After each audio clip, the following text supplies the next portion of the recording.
resort from the British taxpayer to keep it, because there's no way it would have lasted as an entity on its own, because it wouldn't have had the industry, or it wouldn't have had the resources to do that.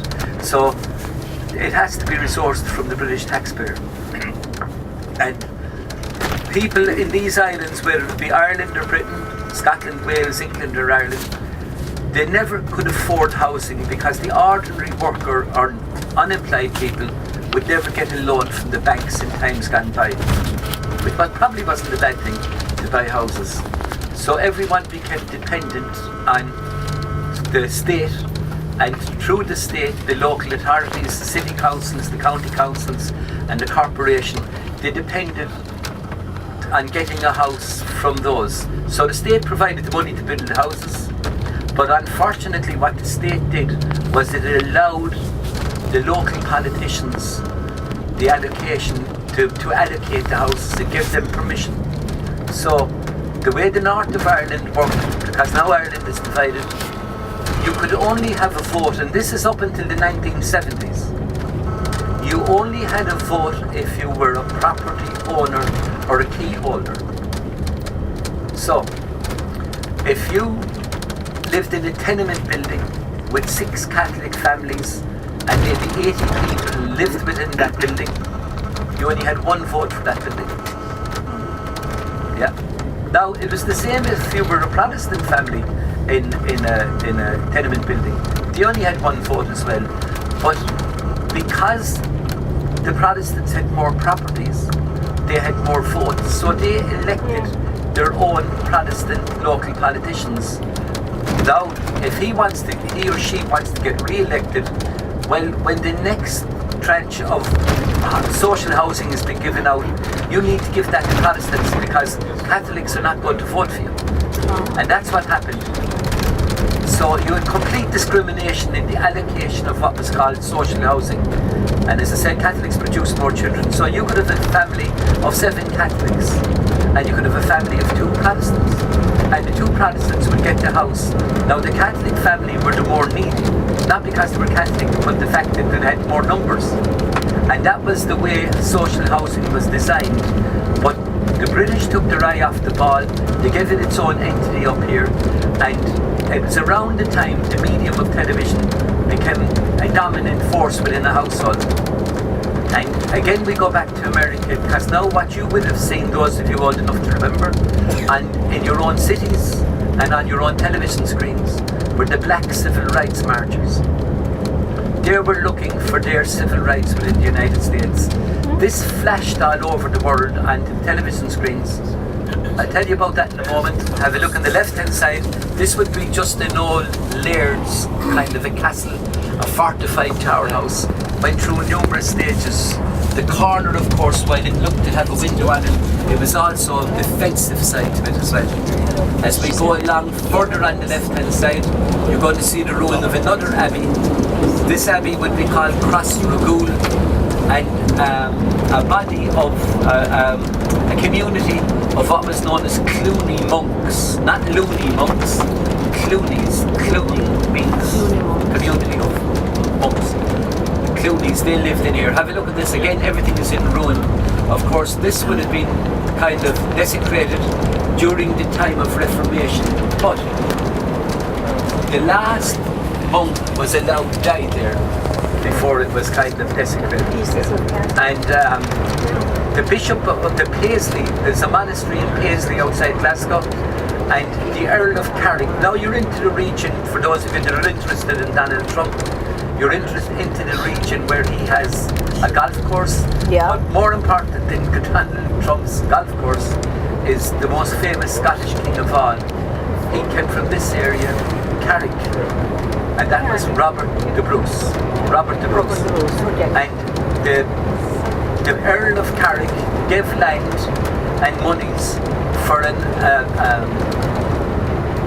abbey to be built back there. The monks in Paisley took most of the money and then built only a small church. When he found out about this, he was furious, so they got banished over here, some of them. and they had to build the church or the abbey back in the full again. So you're looking there, something that was started around the 1200s and 1300s, came to its end about the latter part of the 1500s, and it's still in ruins since then. Sorry, not the latter part, about the middle of the 1500s, 1560s, in and around that. So the allocation of social housing in Northern Ireland was given, and this, of course, there was complete discrimination in the north of Ireland against the Catholic community. Of course, why did British not do anything about it? Well, the Second World War came along, and the Second World War, these were the first to sign up for king and country again. The Republic of Ireland, or the Irish Free State as it was known, stayed neutral during the Second World War, and the reason for that was they had been sold the pup in the First World War. They were told if they joined, they would get the freedom of small nations and a home rule. De Valera now had come to power in Ireland. He hated Churchill and vice versa, and Churchill always teased them about joining up. If you want your one free republic, join us. De Valera said no. Catch me once, shame on you. Catch me twice, shame on me. So Ireland remained neutral as an independent state, but tens of thousands of Irishmen joined the British Army to fight against the Nazis in the Second World War. And you want to hear a contradiction in the whole lot of this? My own grandfather joined the my grandfather and all my granduncles were in the IRA. My own grandfather and my father's side joined the British Army in the Second World War. So it was never an anti-British thing, it was an anti-establishment. Here we go now on the left hand side, a lovely thatched place coming up here, set back. And the name of this is Souter's Inn. Souter, of course, the connection with Robbie Burns. You're probably saying to yourself, is he ever going to shut up? I will in a moment. So, the people in the north of Ireland that saw the civil rights marchers in America, again, France plays a part, because there's lots of demonstrations in universities in France around that time as well. And you know, political kind of demonstrating is taking place. So these people organise themselves and they go out on the streets of the north of Ireland. And what they're looking for, they're not looking for a united Ireland, they're looking for civil rights. One man, one vote, equal opportunity in the allocation of social housing, employment and education. That's all they were looking for. One man, one vote, equal opportunity in housing, education and employment, because they were very much discriminated against. You're going to go to see Titanic when we get off the ferry, and it's a very tragic story with Titanic because it sunk. It was built in 1912. It sunk in 1912. But what you never hear about Titanic is about the discrimination against Catholics in the building of the ships in the dockyards of Belfast. Because all the good jobs and the skills and trades went to the Protestant people, and the meaningless jobs went to the Catholic people. And there would have been many murders within the shipyards. The rivets it would have taken to put plates of steel together to hold when they were building and fabricating these big ships. They were over £1.25 each, some of them. And it was in the hard hat area at the time. And there were several of them thrown in riots and people were killed. Now, when I say there were riots, it takes two-way traffic to ride. So it wasn't just all-way traffic, but unfortunately, there's some of the things that happened there as well. Anyway, when that happens, in the late 1960s, when the people are demonstrating, looking for their rights on the streets, they're brutally put down by the police at the time. And look over there in the mist, that's Ailsa Craig. All you curlers, there's where your curling stones come from. The curlers. See that island over there? Cool. In the mist. And now look at the smile on my face. That's called Paddy's milestone. Because when Paddy sees that, he knows he's on his way home.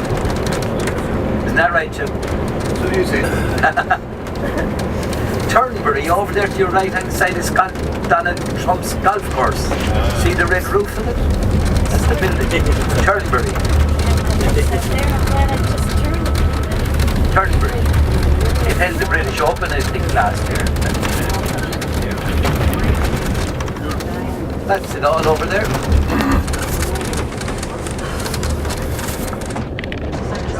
Castillo de Donaldo. Look at these black Aberdeen Angus on the left hand side. Can see them?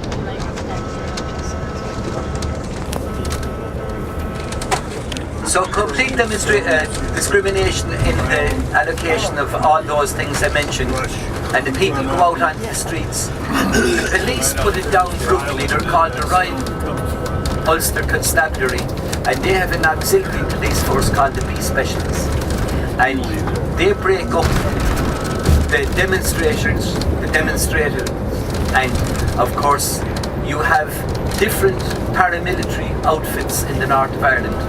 On the nationalist side you had the IRA, on the loyalist side you had the UVF, and in the middle you had the police. Now the police were not good. Not all of them were bad, but a lot of them were bad. And they were a very biased police force, biased towards one side. And streets upon streets of Catholic houses get burned out during these demonstrations and riots. And law and order breaks down. And what happens then is the Northern Ireland government imposes several things. One is called internment without trial. And internment without trial means that anyone suspected of being a member of a proscribed organisation, namely the IRA or the UVF, can be lifted at Her Majesty's pleasure and detained. That's exactly what it meant. And lots of innocent young men, fathers, sons, and some women were arrested and put into detention in holding areas without trial. This was all based on false information that was outdated by about 20 years. Of course, that antagonises the relations of these people. And it's all one way as well. There's very few of the loyalist paramilitaries lifted. It's all the Catholic community again. So they're put into a place called Longkesh. Longkesh is a place in Lisburn outside Belfast. And that was a former military base. And they have these list-type huts. And they're locked up in those. And they're detained as political prisoners. And as being detained as political prisoners, they could wear their own clothing. They could do military drill within, albeit without weapons. And they could receive the equivalent of prisoner of war food parcels as well. Now the only ones that protected the nationalist community during this was the remnants of what was the old IRA. Now the IRA through the 20th century had got ostracised by its own people because it had won its independence for the south of Ireland, and those that were in government in the south of Ireland were the former leaders of the IRA, and the last thing they were going to allow was their past comrades to take up arms against them. So they even interned and imprisoned their own in the south of Ireland, and all you had left were those that had moved along the political spectrum from being kind of slightly right of centre conservative to extreme left socialist. And of course, they were the only ones that kept and protected the nationalist community at that time. And they went from being ostracised in their community to being the folk heroes. And they were the only ones seen to protect the nationalist communities at that time. Of course, the Northern Ireland government puts it down brutally again. And of course, anytime you do anything bad against the population, you incite the chip on the shoulder to rebellion. And there was no problem with the IRA getting recruits into it. They split themselves. They became known as the official IRA, and the newer grouping became known as the provisional IRA, and these became the biggest body. And they were the body for over 30 years. Blew the living daylights out of the centre of Belfast, destroyed the Northern Ireland economy, brought it into England and Germany and different places as well. And they got a lot of support within the nationalist community. Not because the nationalist community liked what they were doing, it's because the British kept dishandling the whole time. They eventually put in what was known as direct rule. And what that meant was the governance of Northern Ireland was taken away from the Northern Ireland politicians and was directly put in charge of by a secretary put in by the British government. And for the first time, they started to do things right. But unfortunately, the old fires of rebellion had been lit and rekindled and everything like that, and bad things happened. Interment was one of them, because that incited people to join the IRA and other organisations at the time. And the next was in one of those demonstrations, and you'll hear about that tomorrow. On the 30th of January 1972, the British Parachute Regiment murdered 14 innocent people. 13 died on the day, 1 died a few weeks afterwards. At the time, there was a Lord Chief Justice by the name of Widgery. He exonerated the British Parachute Regiment. Now bear in mind, the Prince of Wales is the leader of the British Parachute Regiment, so that more or less makes Prince Charles a target for the IRA at the time as well. He's only a kind of a figurehead, but anyway, you know, kind of they became on the target list as well. And then, when they did impose direct rule, of course the battle lines were drawn at that stage. When they did impose direct rule, they started the healing process, but it was too far gone for it to heal. The blood needed to be shedded after that. And in all fairness to the British, they put in a body in the North of Ireland called the Northern Ireland Housing Executive. And all social housing allocated from that point was allocated on a points basis by those. And I'm glad to say since 1973 up until now, I am not aware of any case of discrimination taken against that body. So as far back as 1973, this was solvable, and then, you know, there was no need for anyone to die at all once.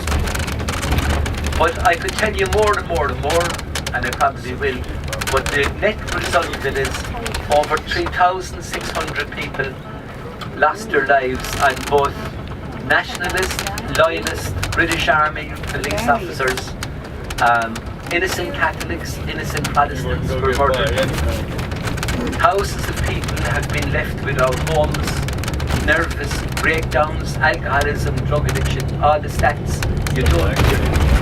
The whole economy was destroyed. It cost the North of Ireland everything. It cost the Republic of Ireland a huge amount, because now we had to patrol a boundary that we never wanted. With the result of that, it took away the police out of our urban areas, and we started to get social problems as a result of that. So we paid in the south of Ireland a big price for this stupid nonsense as well. Another thing that happened then was Margaret Thatcher. I told you she wasn't anyone's favourite lady. When she got to power, and she was quite entitled to do it, she was Prime Minister, she criminalised all paramilitary activity. And she said a crime is a crime is a crime, and her government had new types of prisons built. These prisons were built in the shape of a letter H. They were called H blocks. And anyone that was found guilty of what was deemed to be a terrorist crime or paramilitary activity was told they had to wear a prison uniform, do prison work, slop out their own cells, and be classified as a criminal. The IRA at the time wouldn't accept this. They believed themselves to be freedom fighters, and their concessions were withdrawn from them. They wouldn't accept it. So the first thing they did in 1980 was they went on a hunger strike. Not they didn't go on a hunger strike. They went on a blanket protest. They wouldn't wear the prison uniforms. They only wore a blanket. They didn't get the concessions restored. They would only. They went on a dirty protest. That was where they spread their own muck all over the cells. They still didn't get their the restoration of their benefits, and then they went on a hunger strike. The hunger strike went on, and a couple of them almost died, and then they thought they got their concessions restored, and when they interpreted it, they didn't. So the hunger strike was put back on again in 1981. And in 1981, 10 young men died. 2 of them were elected members of respective parliaments, the British Parliament and the Irish Parliament. The first to die was a guy by the name of Bobby Sands. And Bobby Sands died an elected member of the British Parliament with a far bigger majority than Margaret Thatcher had. And while he was perceived as being a terrorist in the British media around the world, 110,000 people went to his funeral. They saw him as a freedom fighter. But anyway, he died, and again, this ratcheted up the tension in Anglo-Irish relations. It ratcheted up the tension between Catholics and Protestants in the north of Ireland, and you had the polarisation of the communities. So the north, look at this here, with your hurry. And Haste Ye Back is another one you'll see around here. Here's the Haste Ye Back coming up on the left. Haste Ye Back. Haste Ye Back here. So, a very emotive time, lots of recruiting into the IRA at the time. Of course, the British are not winning this at all. And, the IRA, if you look at it from an IRA perspective, they actually won that war, because what they did, they didn't get a united Ireland, so if you look at it from that, they lost. But what they won was they brought down the northern government and the northern economy. And they put the whole situation onto a world stage. So, but thankfully, and again, we can include our Canadian friends here as well. Thankfully, when you had in the United States Senator George Mitchell, in Britain they had a change of government. They got back in the Labour government, and that was led by Tony Blair, Prime Minister Tony Blair. In America you had Bill Clinton. Now whatever your thoughts are on Bill Clinton or Tony Blair, that's your own business. But as far as Ireland is concerned, they were very, very good. And Senator Mitchell really was the hardest worker of them all. Another guy by the name of General John de Chastelain, who was Canadian, oversaw decommissioning of what was known as paramilitary weapons over the next few years. Ceasefires are called in 1994. We passed out through Canary Wharf, where we saw it leaving London the other day. And that was where the IRA had a huge explosion and really crippled the London financial district for a while. And that was the last. Since then, we've been on ceasefires.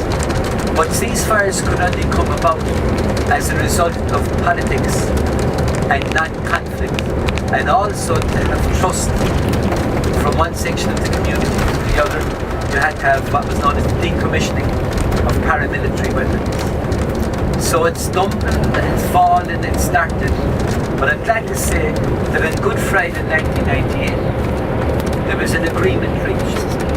And the agreement that was reached was that Ireland shall remain divided until the majority of people in the north of Ireland wish to return into United Ireland. We, in the Republic of Ireland, did away with our Articles 2 and 3 of our Constitution. And Articles 2 and 3 of our Constitution say that all the island of Ireland and the islands thereof are Irish. Now, I personally voted against it, but that's neither here nor there. But everyone on the island of Ireland had a chance to vote, and it got an overwhelming majority accepted. People were sick to their back teeth of political violence and everything like that. And because you couldn't trust the British. And that's one of the reasons why I voted against it. Because they don't always mean what they say. And everyone knows that about them. They are the masters of the language. But in good faith, if you ask me, do I trust them today? The answer is yes, very much so. I don't know. Very, very much so. Because what they gave was, they gave an undertaking that if and when the majority of the people in the north of Ireland wish to return to United Ireland, that they will facilitate it. And if you ask me now, do I believe them? I do. They have no financial gain by remaining in the north of Ireland. Military kind of warfare has moved on. At one time, the island of Ireland, because they were surrounded by enemies in France and Spain and Germany and the likes, and the seas were very important.